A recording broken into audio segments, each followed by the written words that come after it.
Le lendemain, côté ski alpin, c'est moins simple. Fabrice, le chef d'exploitation, doit gérer au mieux la fragile couche de neige.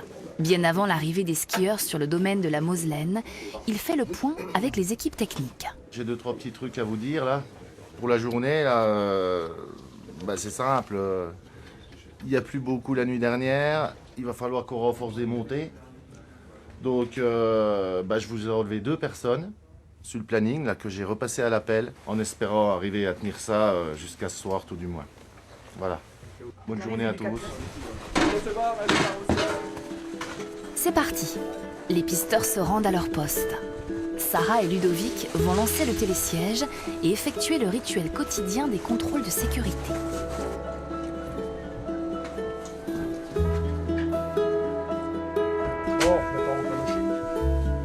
Le remplacement de l'ancienne installation fixe par ce télésiège 6 places débrayable a fait entrer Gérard May dans la cour des grands.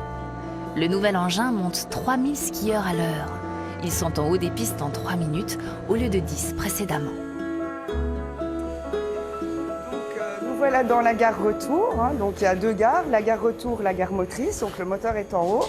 Et on a des vérifications tous les matins à faire avant l'ouverture au public. Donc là, je vérifie la pression des pneus. Donc c'est les pneus qui entraînent les sièges en gare. Vu que le siège est désolidarisé du câble. Donc il faut que les pneus aient une bonne pression. Sinon, les sièges patinent. Voilà, pour moi, la visite, elle est terminée. Donc ensuite, on fait une visite de ligne et puis c'est l'ouverture au public.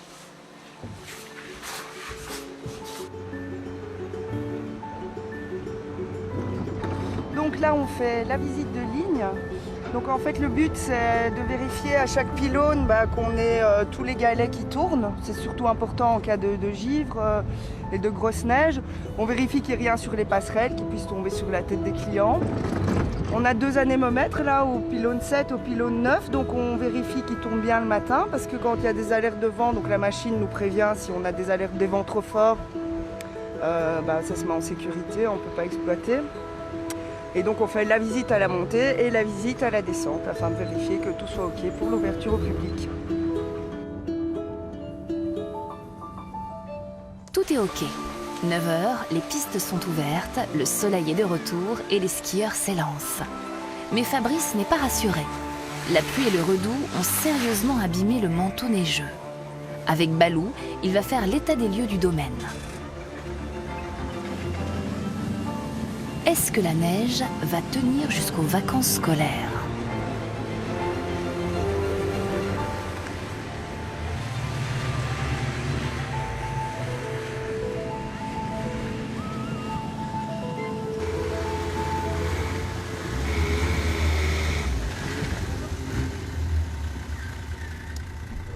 Oh, ça s'est bien tenu, je suis content, là. C'est pas mal.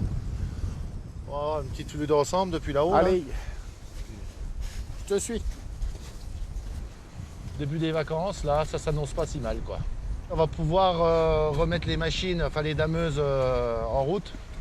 On l'a pas fait ni hier ni avant-hier parce que les températures étaient positives, parce qu'il pleuvait, voilà, et travailler de la neige sous la pluie avec des 5-6 degrés et du vent, on l'a fait pourrir plus qu'autre chose, quoi. Donc le meilleur moyen de la conserver quand c'est comme ça, c'est de ne pas y toucher. On a quand même la chance de travailler dans un bureau comme ça.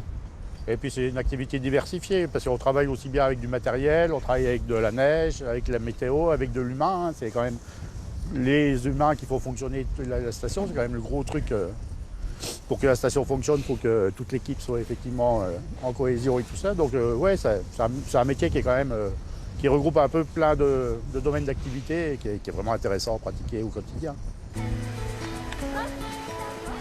La meilleure récompense pour le boulot effectué, c'est de voir les amateurs de glisse évoluer sur les pistes.